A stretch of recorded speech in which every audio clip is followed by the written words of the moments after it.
आप देख रहे हैं फतेहपुर हलचल न्यूज चैनल। मैं हूं रमेश मोहन शुक्ला। मुझे विश्वास है अब तक का आपका दिन शुभ रहा होगा। आप स्वस्थ होंगे, सानंद होंगे और प्रसन्न होंगे। साथियों, आज 10 नवंबर है और कल 11 नवंबर को बिहार विधानसभा की शेष 122 विधानसभाओं में मतदान होगा। मतदान की सभी तैयारियां लगभग पूरी हो चुकी हैं और इसी बीच तमाम तरह के दावे और प्रदावे भी तमाम राजनीतिक दलों द्वारा किए जा रहे हैं। इस कड़ी में आज महागठबंधन के मुख्यमंत्री पद के संभावित प्रत्याशी तेजस्वी यादव द्वारा एक प्रेस कॉन्फ्रेंस बुलाई गई। उस प्रेस कॉन्फ्रेंस में तेजस्वी यादव द्वारा चुनाव आयोग पर तमाम अनियमितताएं बरतने के आरोप भी लगाए। उन्होंने उदाहरण देकर बताया कि बिहार चुनाव के लिए जो फोर्स लगाई गई हैं वो अधिकतर भाजपा शासित प्रदेशों से बुलाई गई है, जबकि बगल के राज्य झारखंड की कोई मशीनरी बिहार में नहीं लगाई गई। इसके अतिरिक्त चुनाव पर्यवेक्षक के रूप में भी उन्होंने जिन आईएएस अधिकारियों को गिनाया उनमें से अधिकतर गुजरात, यूपी, हरियाणा और दिल्ली के आईएएस प्रमुखता से हैं, जबकि पश्चिम बंगाल, केरला, आंध्रा आदि प्रदेशों के आईएएसओ की संख्या नगण्य बताई। तेजस्वी यादव के कहने का आशय यह था कि चुनाव आयोग अधिकारियों के माध्यम से कुछ गड़बड़ी करवाना चाह रहा है। कल यही एक आरोप कांग्रेस के मीडिया प्रभारी पवन खेड़ा द्वारा भी लगाया गया था कि देश के गृह मंत्री अमित शाह एक होटल में बैठ करके और होटल के सभी सीसीटीवी कैमरों को बंद करवा करके अधिकारियों से मुलाकात कर रहे हैं और उन अधिकारियों को चुनाव में गड़बड़ी करने के लिए प्रेरित भी कर रहे हैं और धमकी भी दे रहे हैं।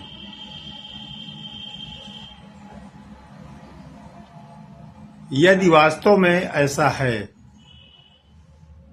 तो निश्चित तौर से ये कहा जा सकता है कि भाजपा अब एन केन प्रकारेण किसी भी तरीके से बिहार की सत्ता पर काबिज होना चाहती है और अगर ये कृत्य वास्तव में सत्तारूढ़ भाजपा द्वारा किए जा रहे हैं तो ये इशारा है, संकेत है कि निकट भविष्य में अब इस देश में लोकतंत्र खत्म कर दिया जाएगा।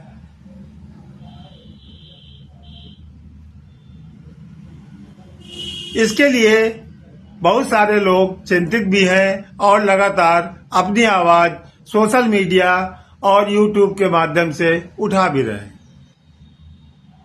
मेन स्ट्रीम मीडिया इस मामले में बिल्कुल चुप है, कारण कि मेन स्ट्रीम मीडिया के जो बड़े बड़े चैनल हैं वो बड़े बड़े पूंजीपतियों के हैं और पूंजीपतियों का रुझान हम आप सभी जानते हैं कि वो भाजपा के प्रति कितना सॉफ्ट है और क्यों है। तो बड़े बड़े टीवी चैनलों के पत्रकार जो अपने मालिकों के नौकर हैं और उनसे वेतन लेते हैं, तो उन मालिकों की इच्छाओं के खिलाफ कोई भी खबर उन चैनलों पर नहीं चला सकते। भले ही देश की जनता उनको गोदी मीडिया के नाम से नवाजे, लेकिन उनकी भी अपनी एक मजबूरी है और उस मजबूरी के तहत वो कार्य करने को विवश है।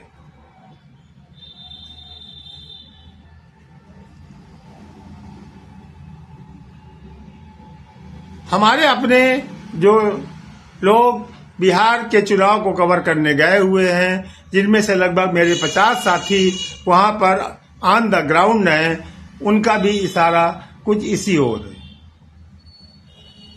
लेकिन उनके अनुसार प्रदेश की जनता इतनी सजग है इस बार कि वो एक एक गलतियों पर निगाह बनाए हुए है और तत्काल उसका प्रतिरोध भी कर रही है। कल 20 जिलों की 122 विधानसभा सीटों पर मतदान सुबह से प्रारंभ हो जाएगा। जिस तरीके से पहले चरण की 121 सीटों पर बम्पर मतदान हुआ है, यदि इसी की पुनरावृत्ति इन 122 सीटों पर भी होती है तो ये निश्चित रूप से कहा जा सकता है कि बिहार में सत्ता बदल जाएगी। लेकिन फिर वही लेकिन, ये लेकिन किंतु परंतु बहुत महत्वपूर्ण होते हैं। किंतु परंतु लेकिन ये सारे के सारे अर्थों को ही बदल देते हैं और सारे भावों को ही खा जाते हैं। लेकिन भाई फिर लेकिन यदि चुनाव में गड़बड़ियां न हुई तो, अगर होती हैं तो एक बार फिर से बिहार में बहार है, नीतीश से सरकार है, यही वाक्य बोलते हुए, इसी का जश्न मनाते हुए भाजपा और राजग खेमे के लोग 14 नवंबर को उछलते कूदते हुए दिखाई पड़ेंगे। आप देख रहे हैं फतेहपुर हलचल न्यूज चैनल और मैं हूं रमेश मोहन शुक्ला। धन्यवाद। जय हिंद, जय भारत।